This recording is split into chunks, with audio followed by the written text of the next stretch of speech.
Good morning, good afternoon, good evening, depending on what time of the day that you're watching my video. I hope you guys are having an amazing day. So let's get into our topic of this video, identifying discrete and continuous functions of data. So we need to talk about what is the difference between a discrete function and a continuous function. First of all, let's look at the word discrete. Discrete means that you're looking at specific points. Okay, so each point is isolated. So therefore, we don't have any data that's going to go between the points. Okay, so our graph right here on the left is going to be a graph of discrete data.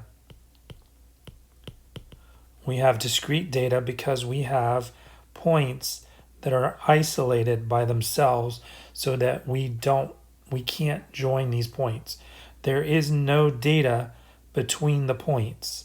Okay, so we have specific points. Some examples of discrete data would be the number of people in a classroom.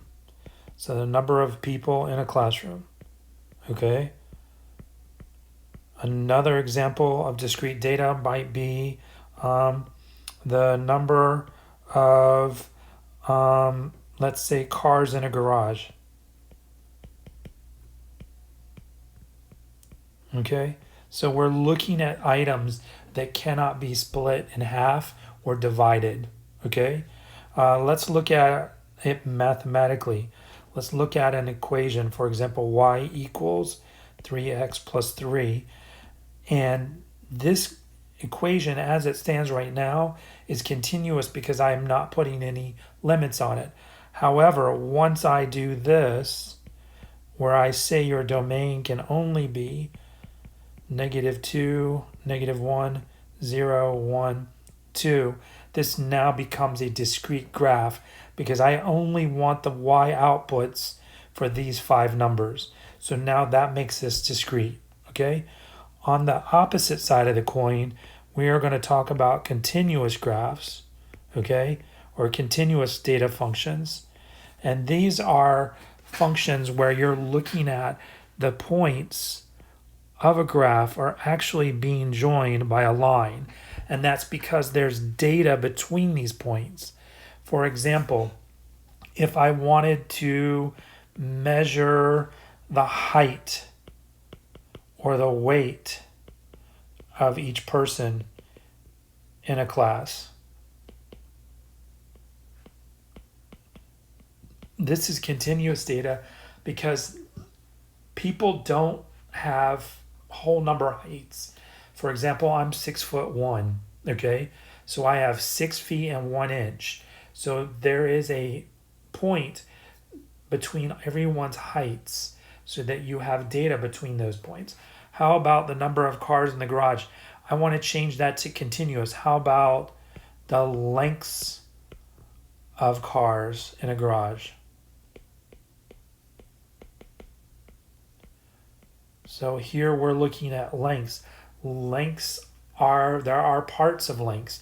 You don't have just whole numbers, okay? Let's change this equation into a continuous. So y equals 3x plus 3. I'm going to say, let's make x is going to be greater than 2. So there are numbers other than whole numbers that are greater than 2. So I need to show that on the graph by using a line. So let's look at a problem. Okay, so we're going to graph the function y equals 2x minus 1 with the given domain. Classify the function as discrete or continuous. So this very first graph, they're telling us what they want the domain to be. So we know for a fact right now that this is going to be discrete because we have a finite or we have specific points that they're asking us. So I'm going to go ahead and make our table. Our equation is y equals 2x minus 1, x and y. So x is going to be 0, 1, 2, 3. If I place 0 into our equation, I have 2 times 0 minus 1, which gives me 1. This is going to be 2 times 1 minus 1, which gives me, I'm sorry, this is negative 1. This becomes 1. 2 times 2 minus 1, which becomes 3. And then 2 times 3 minus 1, which becomes 5.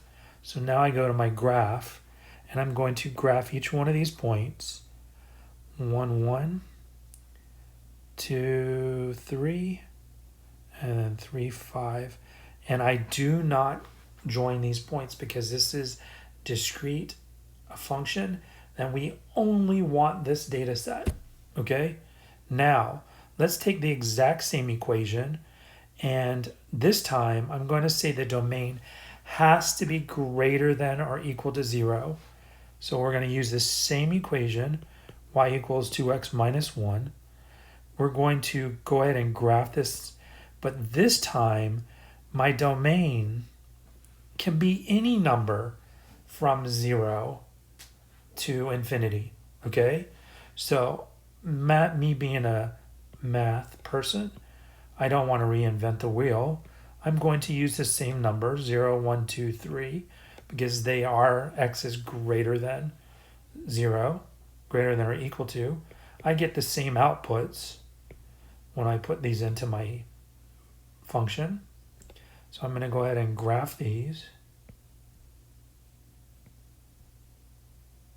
Okay, and this time, because this is a continuous and I have numbers, can I choose 0.5 and put it into the equation? And don't I get a number out? Can I choose 1/3 or 2/3? Okay, so I can choose all of those numbers with this domain. So that means that I want to go ahead and join these dots because there are numbers in my graph that are going to fall between those. If you'll also notice that I put an arrow on the end of my line, this is to show that this graph or this function continues. It just doesn't stop where the graph ends. Let's look at a second problem. Tell whether the function represented by the table is discrete or continuous. If it is, explain your answer. And if it's continuous, graph the function and find the value of y when x is equal to 1.5. So let's look at this. First of all, this column right here, or this row, is our hours, and it represents x. Now, do I go from 1 hour to 2 hours without going anywhere else? No, I don't, because there are minutes in here. I can have 1 minute, 1 second. I can have 1 hour, 1 minute, 1 second. So there are other measurements in between here. Same thing between 2 and 3. I don't just jump from 2 hours to 3 hours. I have a time span in there. And just because of this, this actually makes this continuous. Because I can have fractions of time, okay? And another thing, let's look at our rain, inches of rain. Do I jump from 1/2 inch to 1 inch immediately? No, I don't. There's a period of measurement in between those data points. So that is another reason why this is going to be continuous.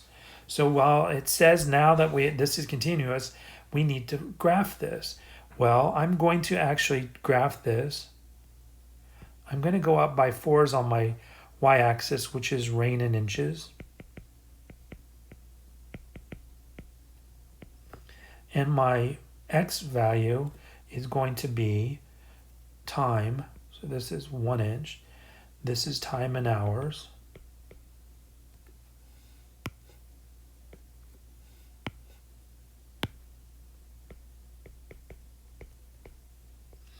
And I'm actually going to do something a little different. I'm actually going to go 1, 2, 3 to make this easier to graph on me because I know I'm dealing with decimals. So after 1 hour, I have 1/2 inch of rain. At 2 hours, I have 1 inch of rain. And at 3 hours, I have 1.5 inches of rain. And because I know this is continuous, I need to go ahead and I need to graph using a line like that. If you'll notice, I have a discrete ending, but my graph is or a distinct ending, and my graph is continuous. The second part of the question is also asking us, what is the value of y when x is 1.5? Well, here's 1.5, so I'm going to follow it up, and it hits my graph right here. So when x is equal to 1.5 hours, we have 0.75 inches of rain.